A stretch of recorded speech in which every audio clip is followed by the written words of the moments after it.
Oh, kita nyo, si Chavit Singson. Oh, testigo laban kay Erap. Ano ba si Chavit Singson nun? Siya po nagpapatakbo ng wedding. Aminado siya. Yung katumbas ng ledger ng mga Diskaya, meron din si notebook naman yung kay Chavit. Ito po yung listahan ng mga binibigyan ko buwan-buwan. Asyong Salonga. Sino yan si Asyong Salonga? Alias po to ni Presidente. Ang pangit po ng mga sinasabi ninyo. Porkit na ihayag si Martin at si Saldico, hindi na pwedeng state witness.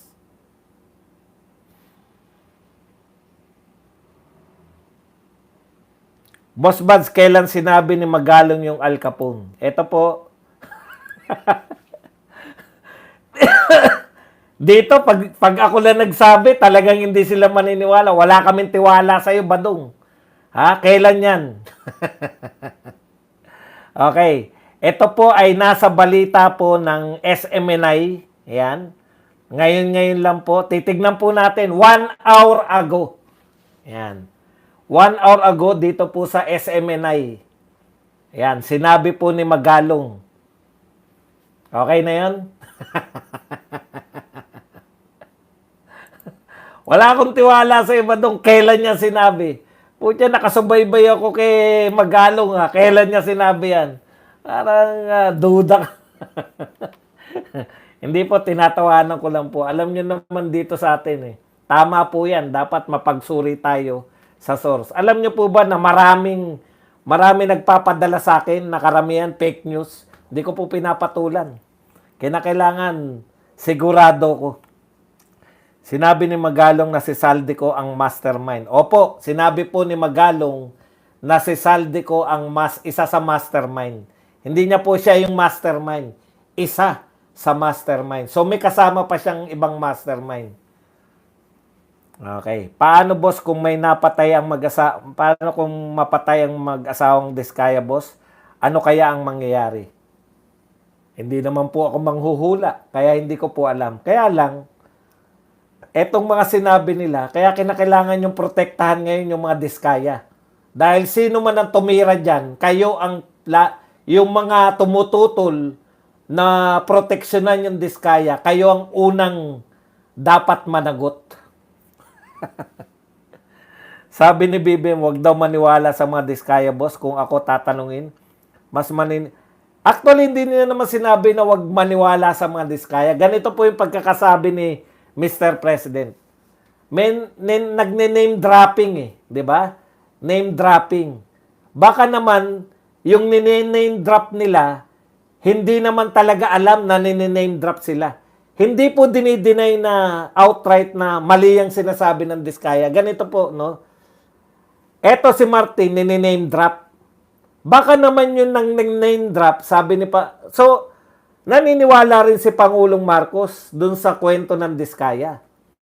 Ang kinu-question niya lang, baka naman walang kinalaman si Martin, name drop lang siya. So, ang guilty na ngayon, etong nagne-name drop kay Martin. Eto ngayon yung tutugisin nila. Eto ang makakasuhan.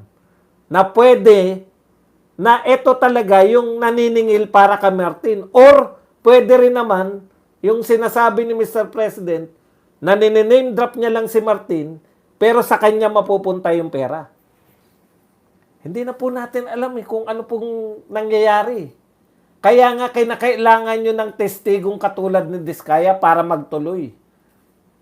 Kasi kung makikita po, putya, yan pala mangyayari. Pag tumistigo pala tayo laban sa mga to, lalo tayong mapapasama.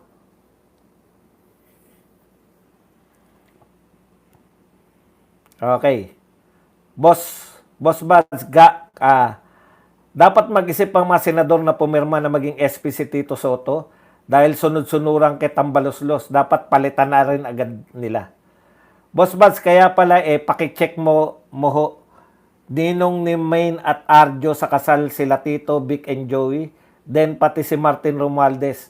Presto, magkukumpare. Sabi ni Comic Academy.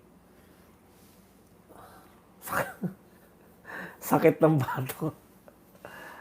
Nangangawit na ako rito sa setup ko eh. Kasi gusto ko kasi ng konting nakatingala ako para may konti. Pinahalata ko kasi na may liig ako. Pero nangangawit.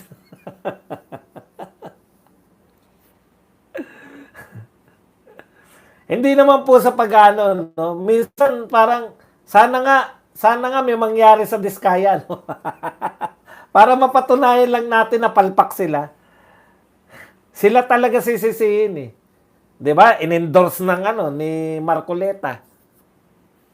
Buti natauhan si Kiko Barsaga at binanata na si Tambaloslos. BBM supporter yang Kiko noon. Oo nga po, yan nga po yung sinasabi natin na talagang kaalyado to. Ni Martin pa mismo. Si Martin mismo kaalyado nila. Nag-resign po siya sa NUP. Doon mismo sa partido nila. Kasi yung partido nila, allied kay Martin Romualdez. Ibig sabihin, pag nagsumbong ka, ikaw ang malalagot. At sa takbo ng hearing, patunay lang na totoo ang sinasabi ng Diskaya. Correct. Wala naman po nagdi-deny eh. Pati po si Martin, ang sinasabi niya na ngayon, baka naman, wala akong kinalaman dyan, wala akong natanggap. Baka ginagamit lang nung ibang tao yung pangalan ko. Oo, di ba? Oo.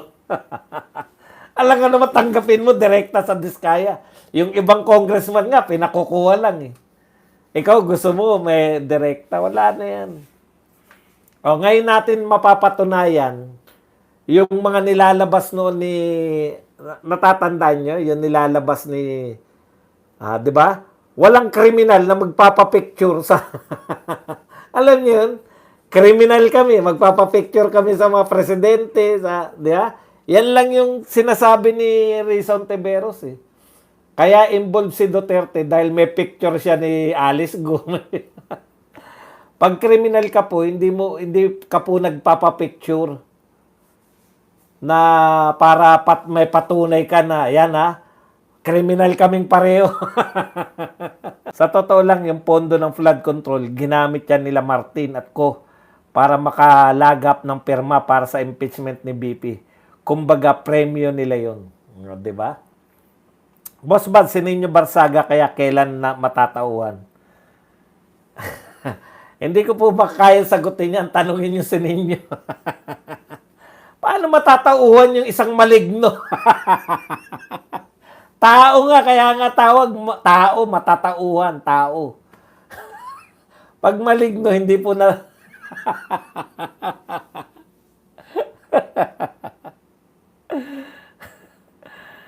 Boss Buds, mali si Martin at Co ang mastermind kasi insertion yan. Talagang hindi ka mababayaran sa flood project kasi hindi matutuloy yung project nila. Money scheme or syndicate scheme yan, Boss Buds. Correct. Nag-likes na po, Stan. Kasama kasi inaanak. Scripted na naman ang Senado under Soto.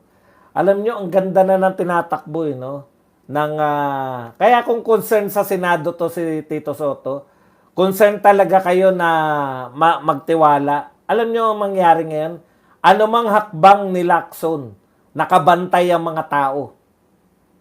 Yung comparison, talagang maririndi kayo sa pagkukumpara na gagawin ng tao. Hindi ubra yung magpapakita kayo ng mga biases eh. Scripted. Nagpapaalam ka kasi agad, Boss Buds, kaya ayaw muna nilang magsi-like.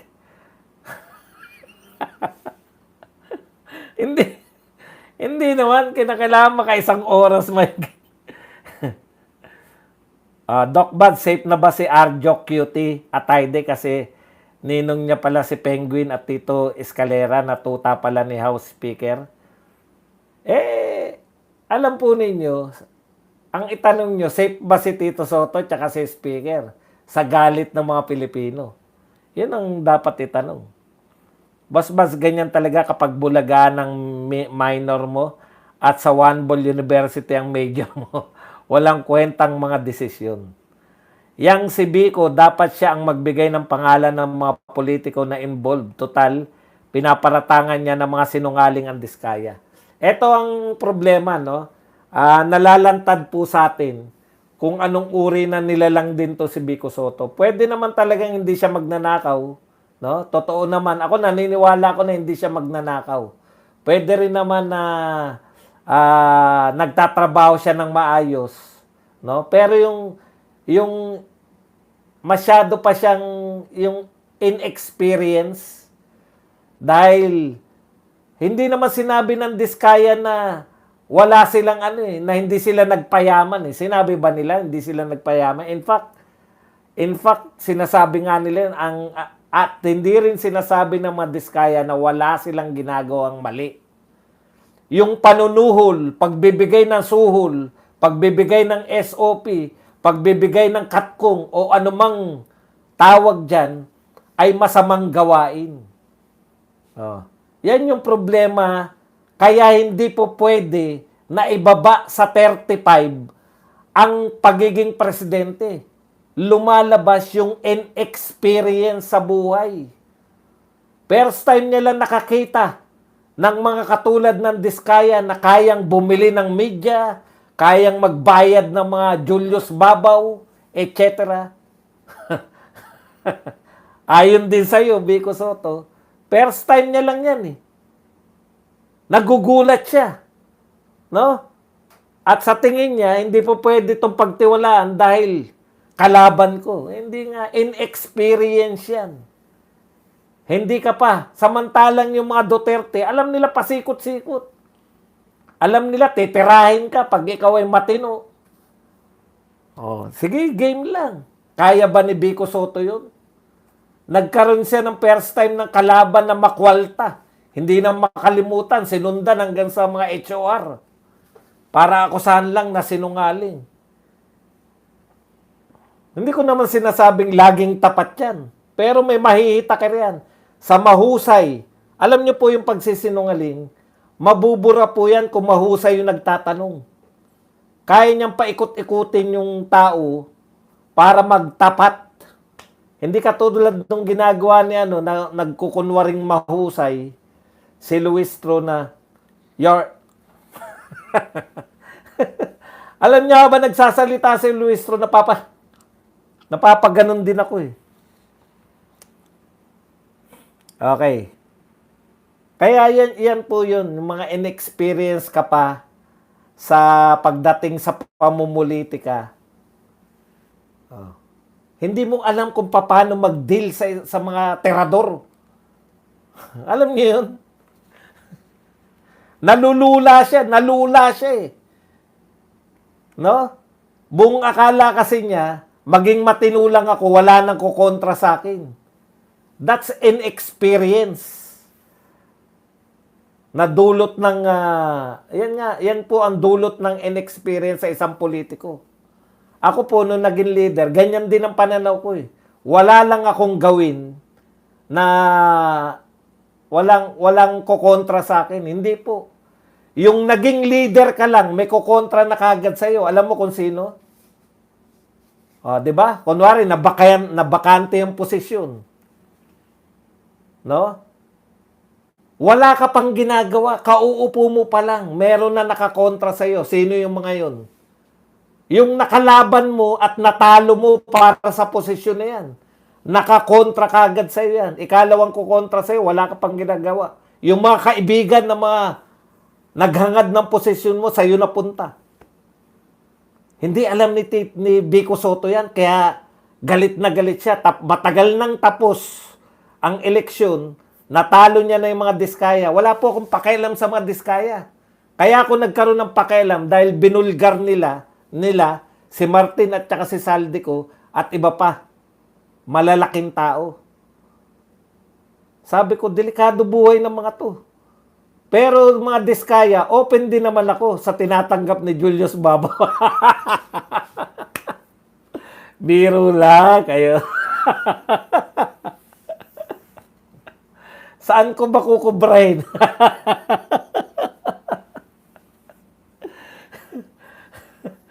Yun po yun eh.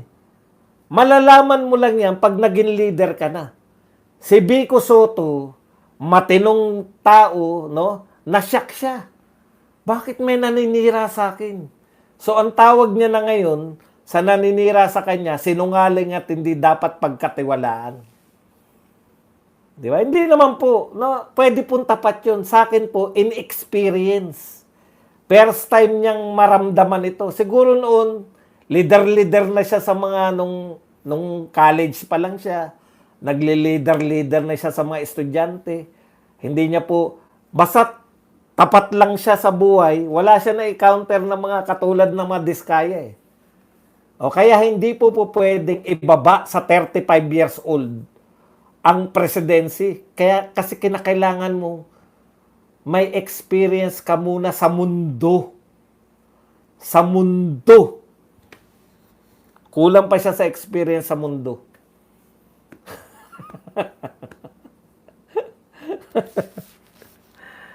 First time niya na makakita ng kayang gawin ng lahat para siraan ka.